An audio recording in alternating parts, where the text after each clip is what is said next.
Have you ever seen a king cry? Not a quiet tear slipping down his cheek, but a sob filled with heartbreak.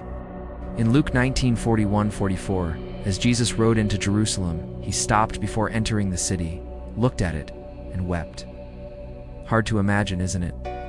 The Messiah, the Son of God, breaking down in tears over a city. But why did he cry? He wasn't angry, he wasn't vindictive, his heart was breaking, because he knew what was coming.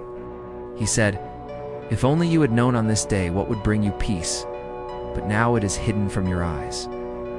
On the surface, Jerusalem looked fine. People were busy buying, selling, going to the temple, living their everyday lives.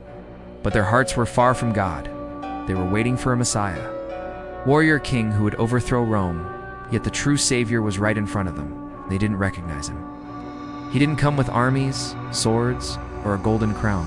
He came with serving hands. He wanted revenge, but he came with mercy. They longed for power, but he carried a wooden cross. They missed the Prince of Peace because they were chasing their own version of peace. And here's the thing, we're not much different today. We chase money, success, relationships, hoping these things will fill the emptiness inside. Yet Jesus stands there whispering, "I have what you're looking for, but you don't see me." He doesn't say it in judgment. He says it through tears, just as Ezekiel 33:11 says, "I take no pleasure in the death of the wicked, but rather that they turn from their ways and live." That's the heart of God. Not punishment, but redemption. But Jerusalem turned away. And years later, the city was destroyed exactly as Jesus had foretold. Not because he didn't love them, but because they rejected the one who came to save them.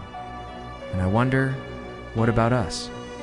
How many times has Jesus quietly shown up in our lives, trying to get our attention while we scroll, while we rush, while we drown ourselves in noise? Jesus still weeps, not because he's weak, but because he loves you too much to watch you miss him. So the question is, will you recognize him today?